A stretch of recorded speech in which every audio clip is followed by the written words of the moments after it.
I leave pens everywhere, and here's one. There we go. Good afternoon, ladies and gentlemen. Hope everyone is well on this cold and rainy day. I don't have much. I just wanted to, to start with, rather. I just wanted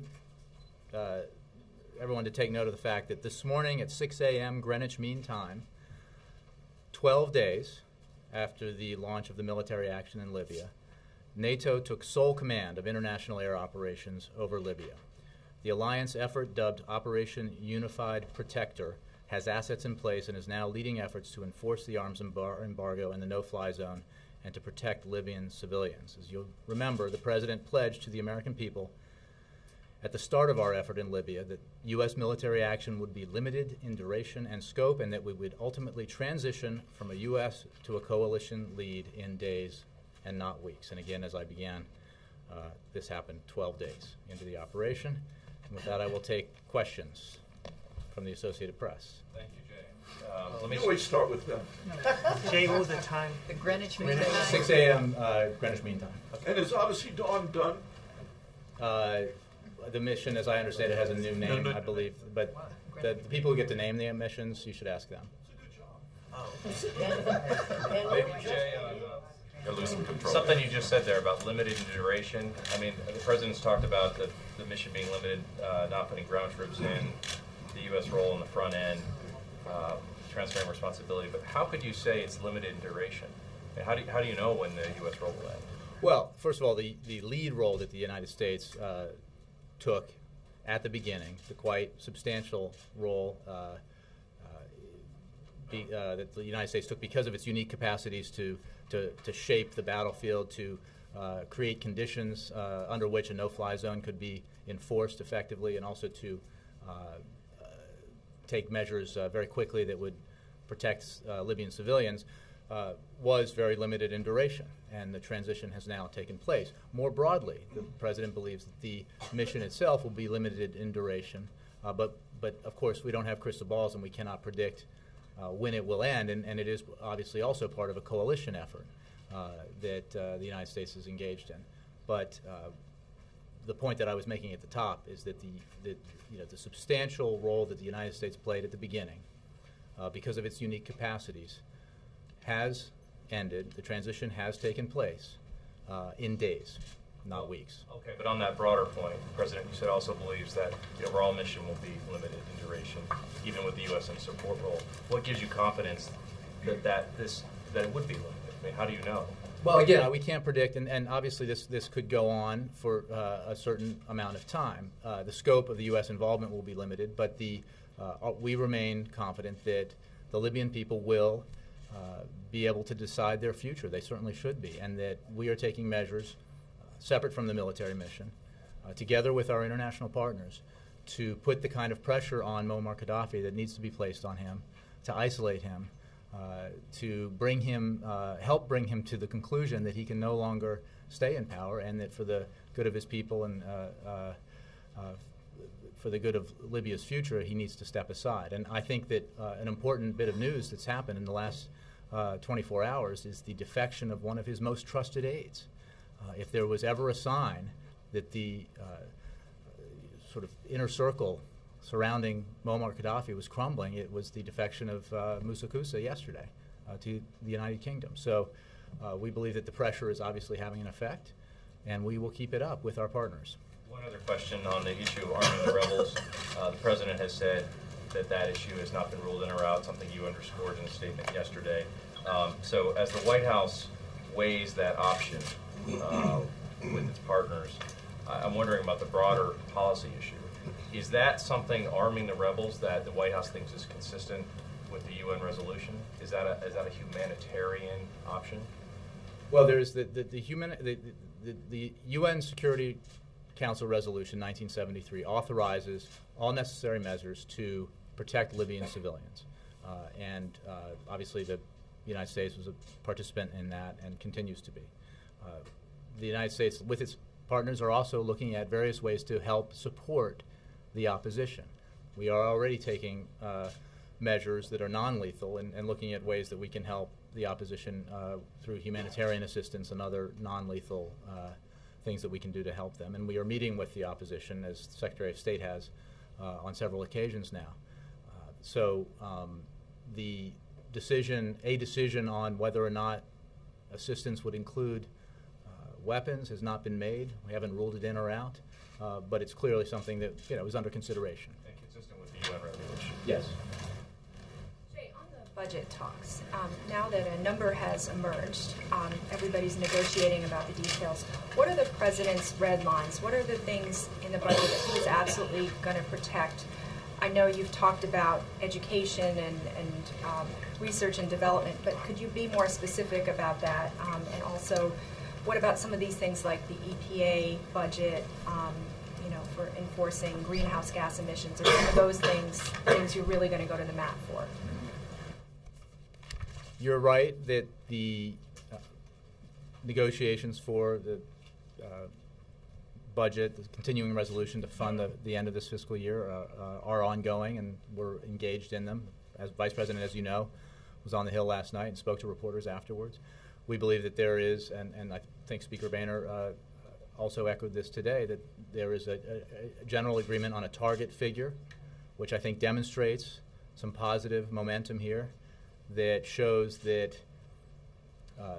the willingness the President has shown and the Democrats have shown to go beyond their comfort zone, to accept things that in an ideal world they would not have to accept, but are willing to accept because they believe that the American people expect us to find common ground and reach a deal. They are doing, and now the Republicans have indicated that they too are willing to do that, and that is a positive sign. A lot has to be negotiated between here and there, but we remain optimistic that an agreement can be reached. The President, to go to the rest of your question, has made clear in a statement of administration of policy in reaction to the passage of House Resolution 1 that there are lines that obviously he will not cross, that there are fundamental investments in education, research and development, infrastructure that need to be made in order to keep the economy going, to keep this fragile recovery that we've been experiencing that has led to economic growth and job creation, to keep it going.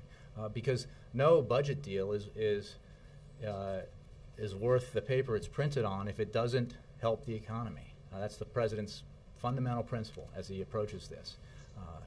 But he has shown himself willing to reduce spending, reduce the deficit. He thinks it's important. And he's shown himself willing to make choices, make tough choices that he would not make in an ideal situation. And he thinks that everyone needs to do that, and the American people expect that. They expect that we can get this done with all the issues that we're facing right now.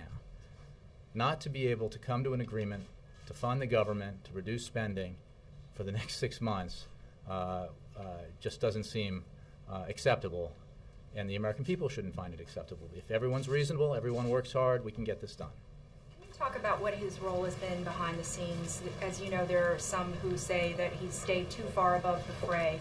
What is he actually doing? I know the Vice President was up on the Hill and has been involved in the details of this. But well, the President, there have been meetings and phone calls that I have read out and others have read out that the President has participated in, led, made on the budget. He continues to be engaged and to meet on this subject with his senior advisors regularly. And I think it's important to note that the Vice President, who is the #1 surrogate for the President, was up on the Hill last night working on this and has spoken with Speaker Boehner and Majority Leader Reid recently. I mean, this is a high level of engagement from the White House, within the context of the fact that this is a process that Congress has to produce. We don't, from the White House, pass legislation. We're an active participant, but we obviously are not the sole participant. Yes?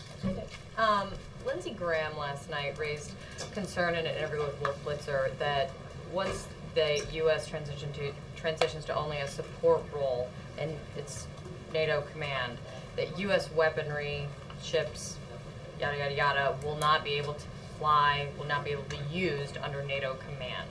How would that work? Well, I would refer you to NATO and Defense Department, but we are part of NATO. We are obviously an important part of NATO. The Supreme Commander of Europe is an American, but this is a coalition effort here.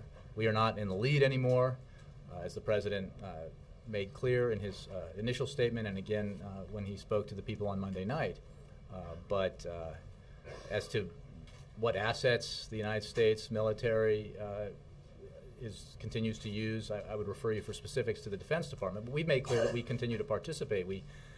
With intelligence, with jamming, with refueling. I mean, we are still obviously a participant in the coalition. One more? Yes. Secretary Gates today said that the opposition in Libya needs training and command and control assistance, but that someone other than the United States should do it. Does the President agree with that?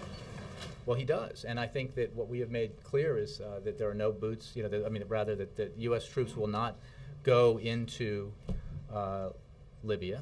That the President made that clear when he announced U.S. military action, and he made it clear again the other night. There are forms of assistance we can provide to the opposition, working with our coalition partners, but he has no intention to put U.S. military personnel, U.S. troops on the ground in Libya. Yes, Sun. Yvonne has joined with former Senator Russ Feingold's group in calling for the GE CEO to resign from the President's Job Council. In a statement they released yesterday, they said that this is a slap in the face to every hardworking, tax-paying American. Can you respond to that? I'm not sure you probably know, but I've taken this question in a variety of forms over the past few days, and I would simply make the point that the President did not create the Jobs Council so that he could have a lot of people who agreed with him on every issue sit around a table and tell him how much they agree with him on every issue. He wanted a diverse group of people who could bring diverse opinions to the table to talk about measures that we could take and that business could take to increase American competitiveness and create jobs. On the issue of taxes, corporate taxes, the President has made clear that he believes we need to reform our corporate tax system. He believes that we can lower our corporate tax rate without diminishing revenues if we go after a lot of the loopholes that exist, a lot of the complexity in the tax code that exists, and he's committed to doing that. And I believe that some portion of the membership of the Jobs Council is probably committed to doing that, maybe a large portion. So that's his position on this. What about the optics of this? What sort of message does that send to Americans? I think look, there's no question. The people who read that story, and I believe it was the New York Times, might say, "What the heck? I don't get this." And it is the President shares that opinion in the sense that he believes that our corporate tax structure needs to be reformed to be simpler, and that the purpose behind it would be fairness and competitiveness, principally competitiveness, to drive the kind of economic growth and competitiveness we need to create jobs and win the future economically against a pretty competitive playing field. One more on Libya. Our reporters on the ground there are saying that the opposition is publicly starting to echo what a lot of them are saying on the ground, and that they're asking, where are the airstrikes? If that is the stance now, then what's going to happen when the U.S. scales back? Well, the transition has occurred, first of all. Let's make that clear. Secondly, this operation continues. This military operation continues. I think NATO and the Defense Department would be able to give you more specifics. There are a variety of reasons, as I understand it, as a layperson on this, about how missions are flown and when and why. But the commitment to protecting Libyan civilians is as firm today as it was last week, and the mission will continue.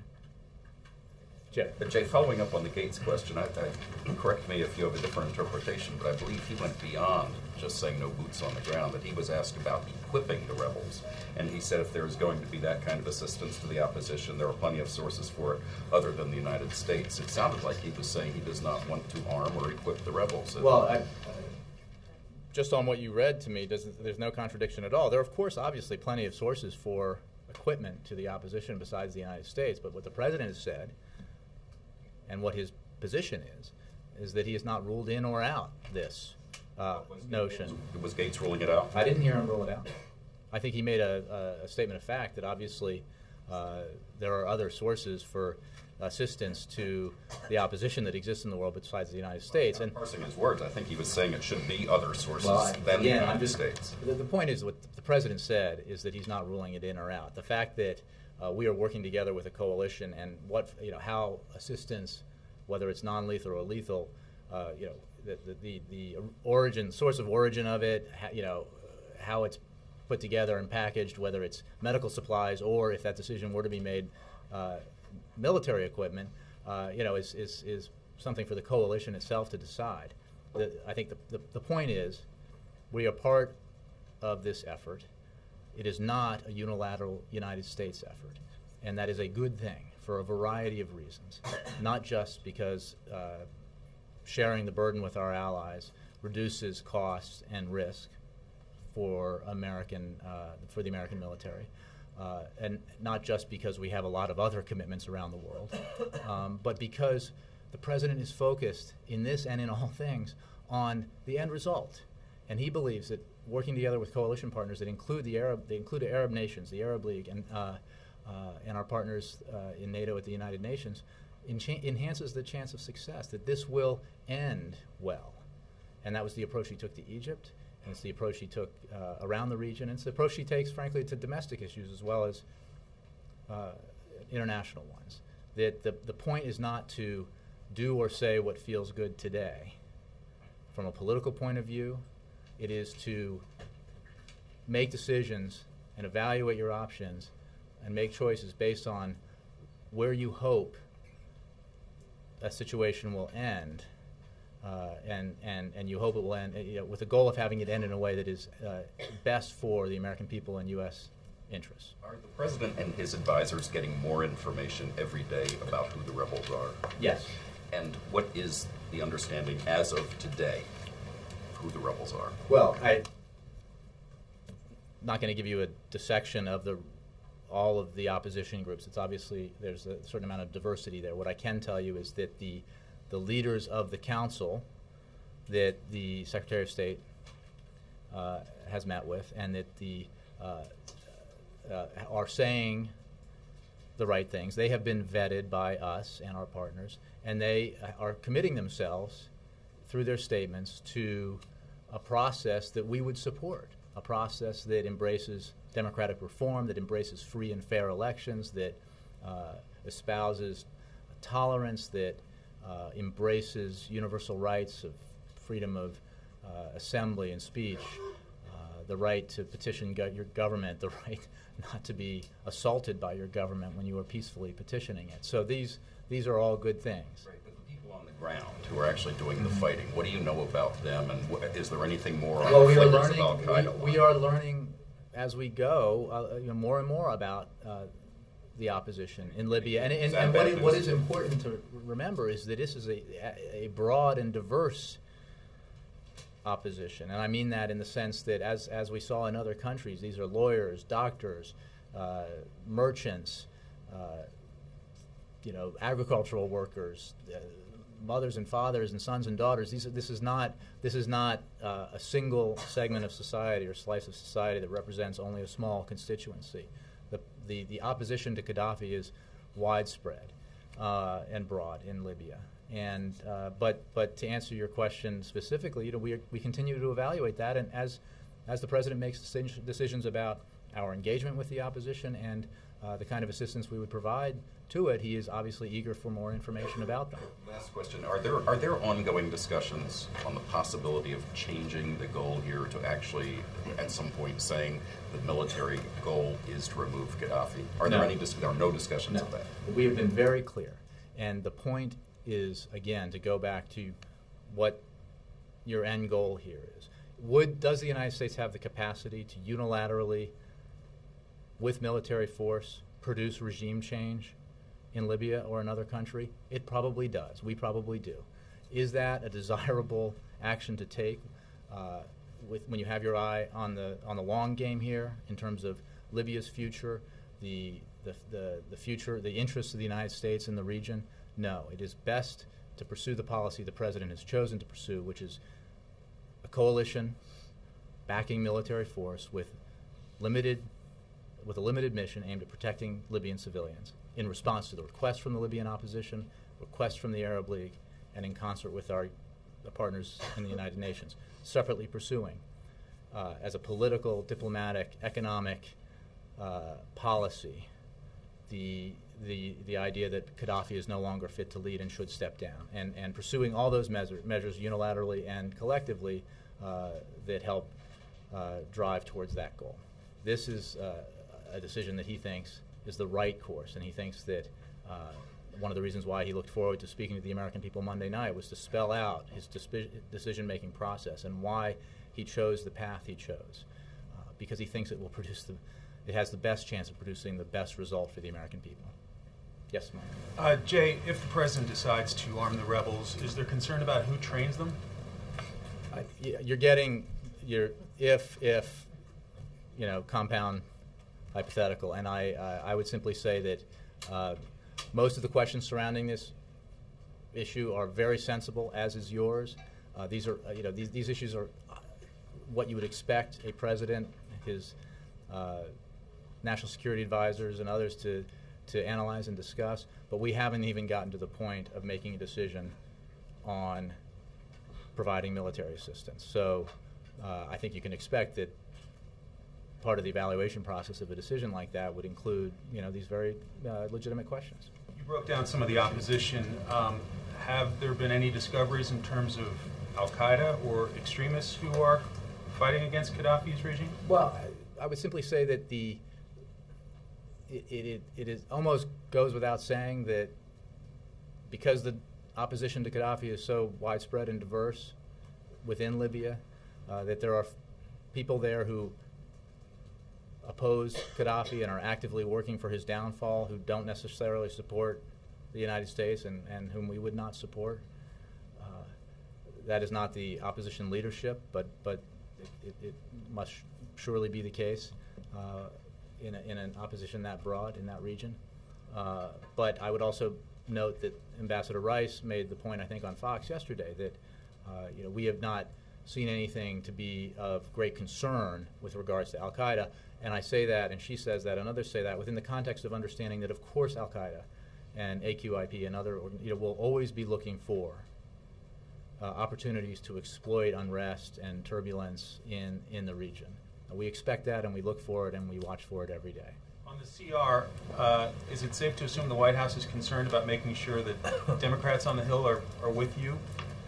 Well, I believe that Democrats on the Hill are with us, and that the Democrats on the Hill have demonstrated their willingness to make the tough choices, to go beyond their starting position in terms of the kind of spending cuts that were envisioned for this fiscal year, precisely because they too believe that we need to get this done, cut spending, and fund the government for the rest of the year so that we don't do anything that interrupts or disrupts or harms the economic growth we've been seeing, and that we get on to some of these bigger issues that need to be addressed and the American people expect us to tackle. So I think we are obviously working with the Democrats, we're working with the Republicans, and we're driving towards a goal that should not be that hard to reach as long as we focus on a funding bill, spending cuts that we all can agree on, and then get it done.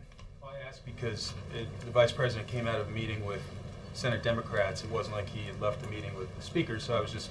No, but he had, I think, as I pointed out from here yesterday, he did recently speak with the Speaker of the House on the phone, as well as Majority Leader Reid, and our conversations with Republicans at the leader and staff level continue all the time. John. Two questions. Does CIA assets in Libya equate to not count as troops on the ground, boots on the ground? Chuck, I think you know and you knew before you asked that question that I will not and cannot discuss intelligence matters from the president. Do boots on the ground only stand for military? Again, what the president has made clear is that he will not send, has not sent, and will not send American troops on the ground into Libya, and that is his position, and it has not changed. From this podium, I think it was 3 weeks ago, you did talk about an expansive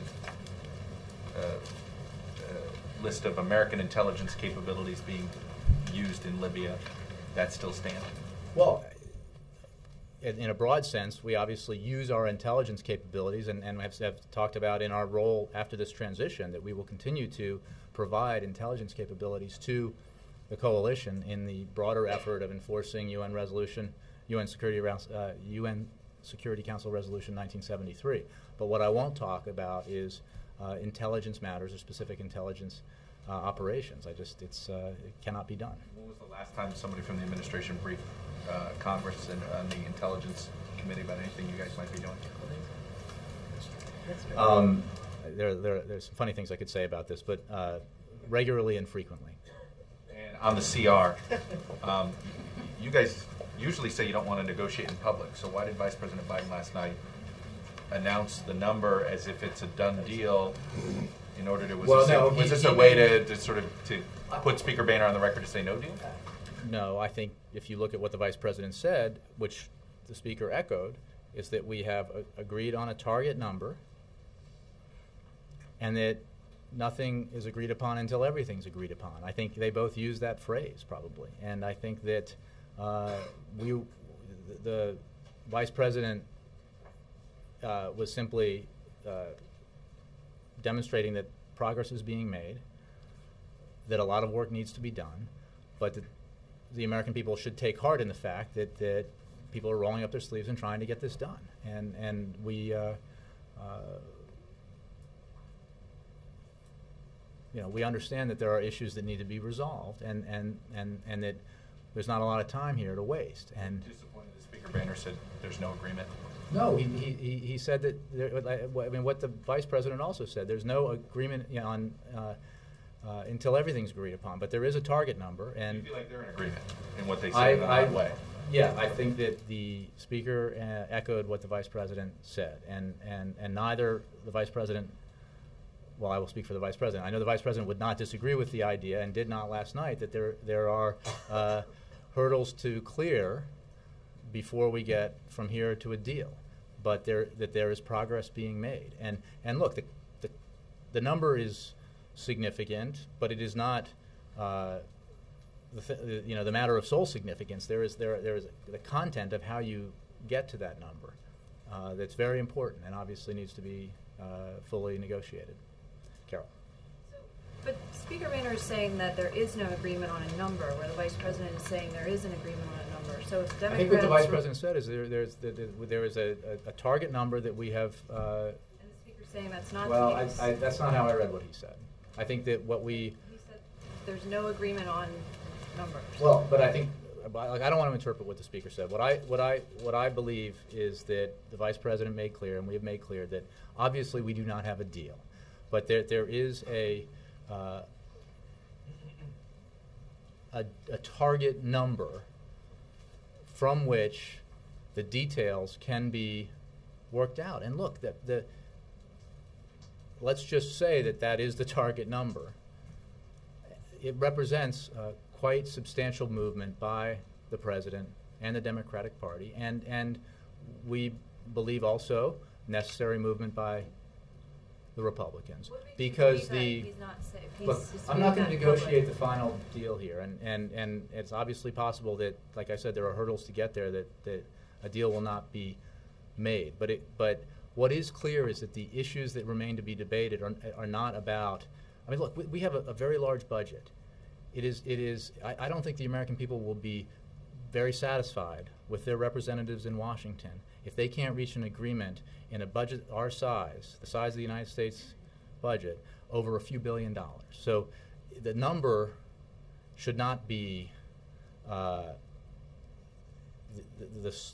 source of a problem here. Obviously, how you get to that number is important, and that's what needs to be worked out. So what is the biggest obstacle to the budget at this I'm not going to negotiate the individual items of the budget here. There's obviously a lot of work to be done, but there is progress that has been made. Is the Vice President still the lead negotiator for the White House? We have a team of highly skilled negotiators that includes Jack Lew, been around this track before, Gene Sperling, another veteran of a bygone era when Democrats and Republicans came together, balanced reached a budget agreement that eventually led to the only budget surpluses we've seen in this country in a long time. And but obviously the Vice President's very engaged, the President is very engaged, and everybody's a player. The President asked him to go last night. We all serve the President. Yes. How can it be progress when Speaker Boehner is saying that he still thinks Democrats want a government shutdown rather than give in on budget cuts? We do not believe that any of the leaders in the Congress, the Democratic side or the Republican side, want a shutdown, because we believe that the folks we've been talking to understand that a government shutdown would harm the economy, would affect our ability to create jobs, and might upset this fragile economic recovery that we have been experiencing. It's simply not the case. And I think that the House Republicans passed a resolution, as I think the Speaker pointed out, and no contesting that, and that resolution went down in the Senate. It's not viable. Senate Democrats put forth a bill that did not pass. It's not viable. We are now finding common ground. That is the goal of these negotiations. On Libya, would you expect the U.S. to seek to question Musa Kusa? I would simply say that this is a development that happened fairly recently. I would note that the United Kingdom has said that no immunity has been given to Mr. Kusa, and I think that we obviously are consulting with our British allies on this, but I have nothing specific on that. Let me move through the line here. Yeah. Jay, back to the CR for a moment.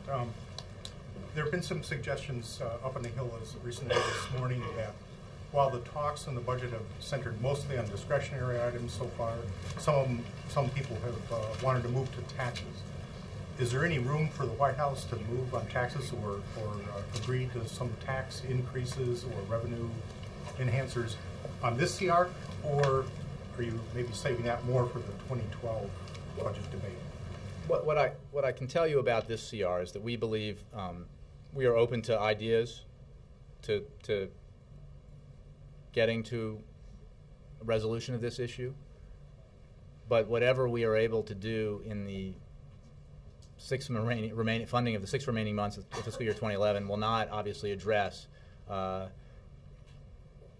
in any complete way, cannot possibly, the need for longer-term reform of entitlement programs and tax reform, tax expenditures, and all the drivers of long-term debt. And so those issues will obviously be, whatever the contents, the individual elements that help reduce the spending in the CR agreement that we hope we reach, there will still be much work to do on these longer-term issues. And we think those are very important issues, and the President wants to engage in that process, again, in a bipartisan way, because there's no other way to get it done. So they should be considered off the table. I understand. I'm not going to negotiate the particulars of that deal. What I can tell you is that whatever pieces are part of the pie, the slices are part of the pie in the CR for 2011, will not satisfy the need for broader, to more broadly address tax reform and tax expenditures, Medicare, Medicaid, strengthening Social Security, and some of the other drivers of our long-term debt, and that those issues will remain on the table. And I would point to the President's fiscal year 2012 budget proposal that actually contains some of those issues within them. Also, not the final word, not everything that needs to be done, but he has demonstrated, as he did with the Affordable Care Act and other measures he has taken, his understanding that we need to address some of the drivers of these long-term debt issues, and healthcare spending is one of them. Yes. Jay, there's a question. I have a question about the riders. There's an AP story that yesterday the President left open the possibility in a meeting with the Congressional Black Caucus that he would accept at least one of the EPA riders. I'm wondering. That story is false. Okay. Are you? It was not discussed, and I believe the chairman of the CBC, I was told anyway before I came out here, made that clear earlier today. But on the issue of the riders, are you insisting on a clean rider-free CR, or are you open to some riders so long as they don't violate your important? I'll be honest with you, priority? Maria, I'm not even sure what a rider, what the president has said and what I have said is that this is not the appropriate vehicle, a budget resolution, a budget funding bill, on which to stack a lot of contentious, ideological, or politicized issues that honestly will derail the process. We need a deal. The American people expect us to get a deal, and if members of Congress on some of these issues that they feel strongly about want a debate on some of these issues, then they should write a bill, and it should be debated in the House or the Senate accordingly. But it should not, those issues that are, make a deal extremely hard to get and probably impossible, should not be a part of a partial year funding bill. Simply should not be. But I'm not going to go, into lines of the budget. Thank God, it's not my, that's not my job. On the overall number, the target number, which seems very close to what the original Boehner-Ryan number was before they got kind of pulled to their right by their freshmen, does the president have any thoughts about the fact that the original instincts of the speaker and his budget chair are now the center of this budget debate? I think that the point I would make about that is what it demonstrates the fact that the president is committed to reducing spending, to cutting spending and reducing the deficit. Democrats, Republicans, the president, that is not a debate. We are committed to it. And we have shown ourselves willing to make hard choices. The president has shown himself willing to make tough choices to reduce spending and to get an agreement, because he thinks the American people expect us to do that, and to be reasonable. I think spitball fights are not what the public want at all. So, number that Boehner and Ryan put forward was a reasonable number. That it's an interesting point. Obviously, the content of how you get to that number is very important too. I mean, what you choose to cut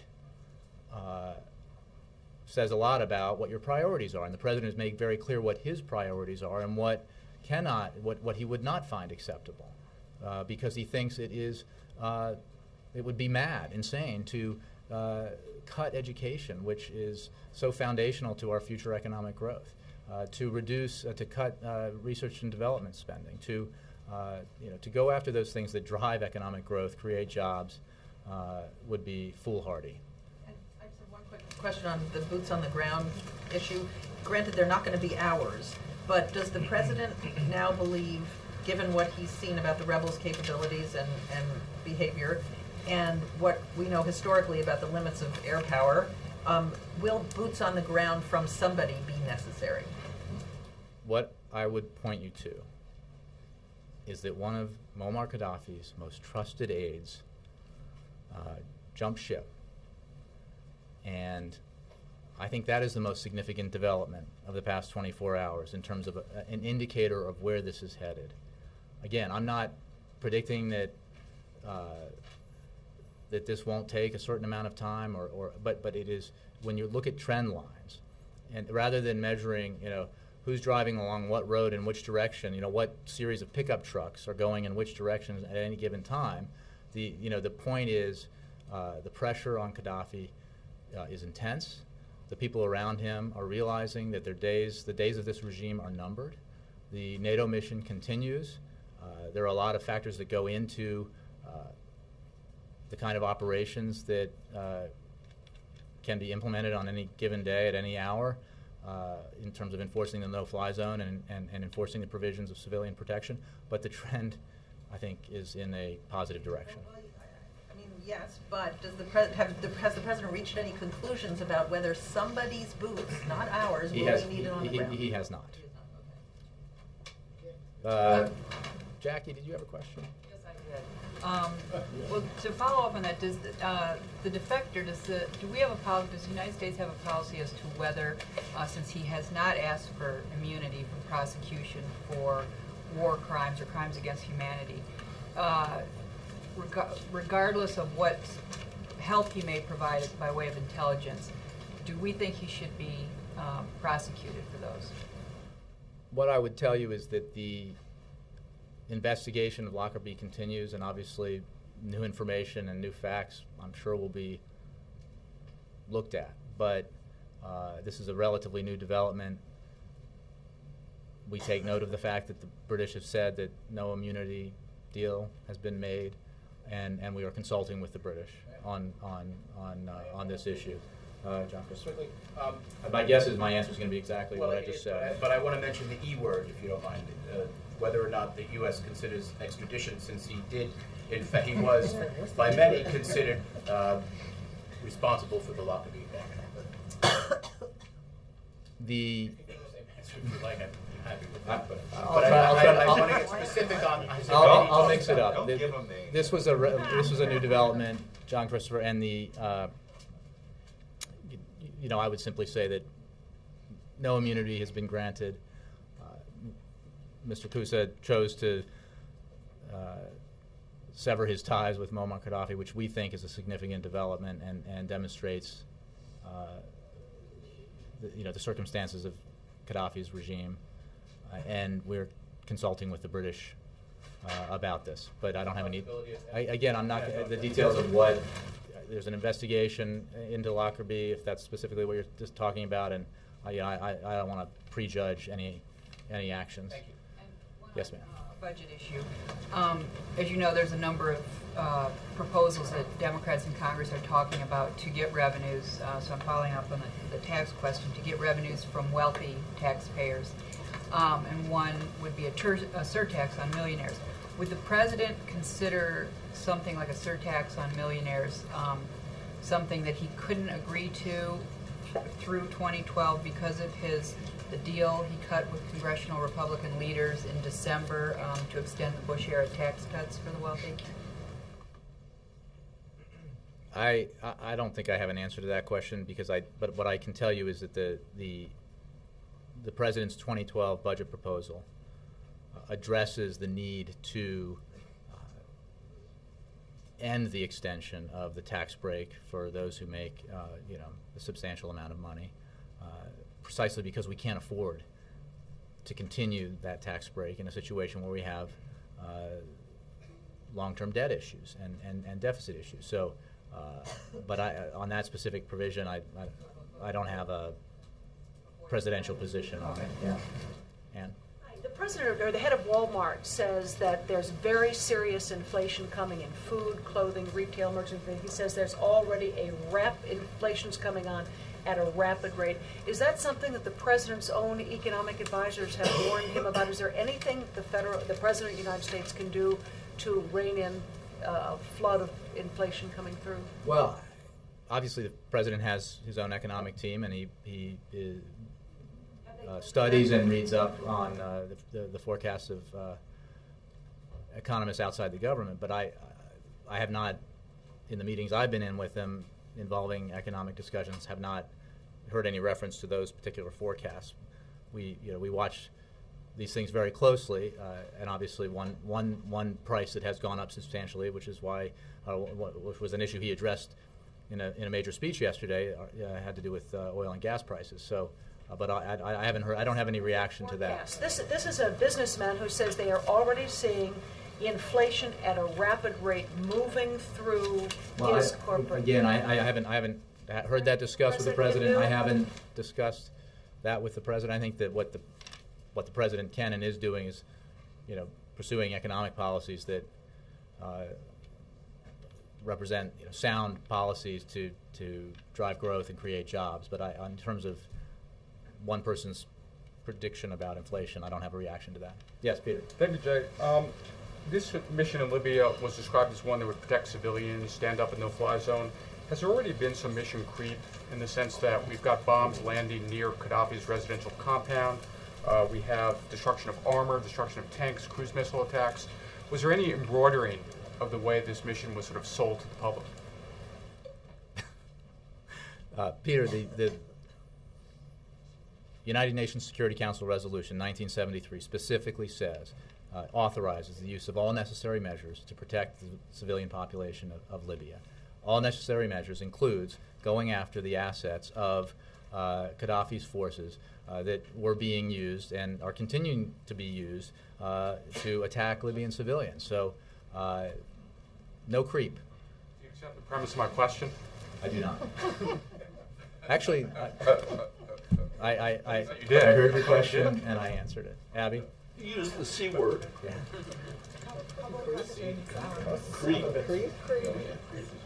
What about the budget negotiations? There's a lot of heated rhetoric being thrown around on both sides of this issue in the public.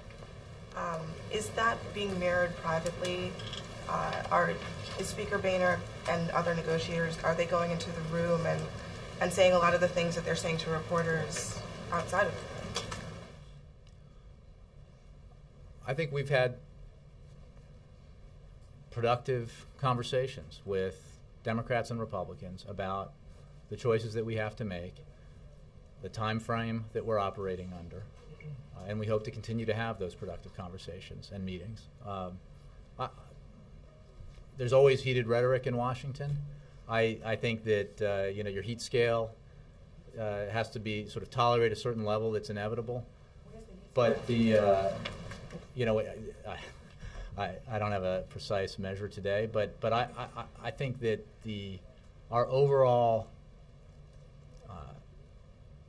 perception at the moment, and this is clearly fluid and there are a lot of issues to be dealt with, is that there continues to be reason to be optimistic that if those people in the room who are negotiating are all focused on the idea that there is room for compromise, there is a deal that can be had here, that this should not be that hard, given the challenges that we face, that we'll get a deal. And that's what matters, not the rhetoric that's delivered outside the room. So when you say that the negotiations have been productive, are you saying that Speaker Boehner has been cooperative in private, and that your relationship with the White House or the relationship between him and the White House is functioning well? We've had a lot of conversations with the Speaker of the House, with other leaders in the House and in the Senate. Speaker of the House is the leader of the Republican Party in the House Republicans, and he was elected by his caucus to lead, and we obviously are negotiating with him and have had productive conversations with him. When was the last time that Speaker Boehner and the President spoke on this issue or on any other? I'd have to check. It certainly wasn't very long ago. April? Jay, a couple of questions. What is the involvement of AFRICOM now that operations have been transferred to NATO? I honestly think you need to ask the Department of Defense. I don't know what AFRICOM's involvement is. It's obviously a significant command within the U.S. military, but I don't know within the structure now with the NATO lead what role AFRICOM plays. What I'm asking is AFRICOM somewhat of support, like a fallback support for things they may not have? Because my understanding that we have intelligence, things that the world body doesn't have. We have things that they just don't have. And are we still going to be a fallback, a fall guy? Well, we are providing, in many ways, unique, even in a support role, unique capabilities that we have in terms of intelligence and jamming and refueling with tankers and things like that. What I simply don't know is where those assets are coming from and who's commanding them within the U.S. military structure. It could be AFRICOM. I just don't know. Okay. On the economy, we know that the President met with the Congressional Black Caucus yesterday, the executive leadership of the CDC. But what other groups of his base has the President tapped into, especially when it comes to the budget and these cuts? I mean, the President and his team have discussions and meet with representatives of a broad variety of constituencies and interests, but beyond that, I don't have, I'd have to look at his, if you're asking like when was the last time he met with another group, I'd have to look at the schedule. Hispanic group, another African American group, I mean just his base, but I'm asking that because the National Urban... Hey, April, his base is the American people. That was good. That was real good. I like that. Universal approach, huh? All right, wait. Anyway, getting back to my question. The National Urban League put out their State of Black America report today for 2011, and Mark Morial, who has talked with the President on occasion, said that the President needs to make across-the-board cuts, if not no cuts at all. What say you about this? He needs to make. He needs to make across-the-board cuts. If not, no cuts at all, especially at a time when we're trying to climb out. Do you mean that the pain should be shared? Should be Well, shared I across the board. think the president believes that, and I think that, but he also believes that there are certain priorities that need to be spared because they are so important, and that would bring me back to those areas like education and research and development and infrastructure that are simply too important to our economic future to shortchange now because of what they can do for us going forward. Margaret. Thanks. 2 questions. On Libya, can you confirm the reports that the U.S. is strongly warning rebels that they could get hit if they start attacking civilians, and how is that being conveyed? Has it happened yet? I have no information on warnings given to the rebels. Is it correct that since the mission of the coalition is to protect civilians, Libyan civilians, and I'm sure that the actions that the alliance takes will be in order to protect Libyan civilians. But again, I don't have any information on warnings to any specific group beyond Gaddafi's forces. And then a domestic question. What should be the takeaway from the CR debate on the influence of the Tea Party? Do you think that they have shown themselves to be a major force to be reckoned with, or do you think that they have peaked or are peaking and are being marginalized by the way this budget deal is going to get cut? And how do you see the relationship between the Tea Party and the rest of the Republican Party? An easy one that I can simply say that I'm not going to analyze Republican Party politics. Too many other things I have to analyze. I would simply say that all Americans have an interest in, regardless of the party of which they are a member, or if they're not a member of any party, to Washington working effectively and taking care of the key issues that are important to Americans: economic growth, job creation, reducing spending and the deficit, because that is important to economic growth and job creation if it's done responsibly. And so I think members of all parties will be well served if we get a deal that reduces spending responsibly and allows us now then to move forward and tackle some of these other big issues that Americans continue to be concerned about. Has the Tea Party been a constructive force in helping?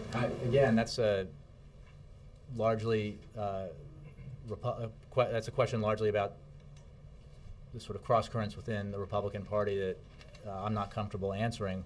I know that we are negotiating with and trying to work with leaders of Congress from the Republican and Democratic Party, and what the influences are.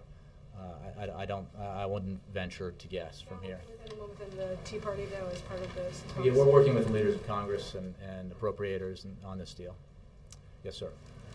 On Côte d'Ivoire, senior administration officials hinted earlier this year and last year that the U.S. would be ready or willing to help outgoing President Gbagbo to exit, to leave power gracefully or honorably.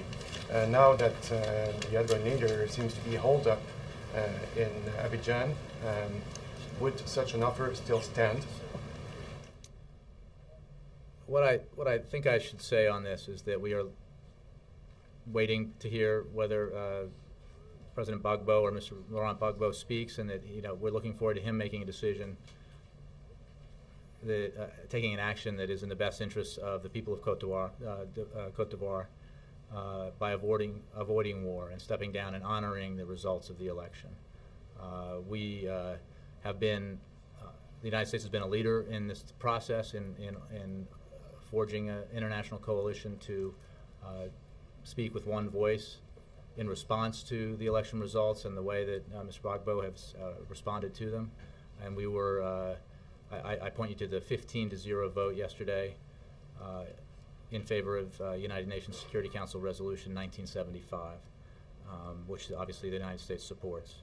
And it was its strongest statement to date on the Côte d'Ivoire crisis since it began.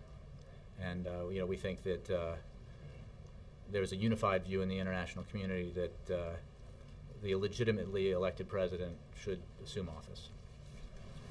Laura, I think you have a follow-up, right? I have a follow-up, thanks. There's 1 million people displaced at this moment in this part of the world. With the redefinition of the US foreign policy based on a humanitarian approach, could we see an important US involvement in this part of the world if nothing happens?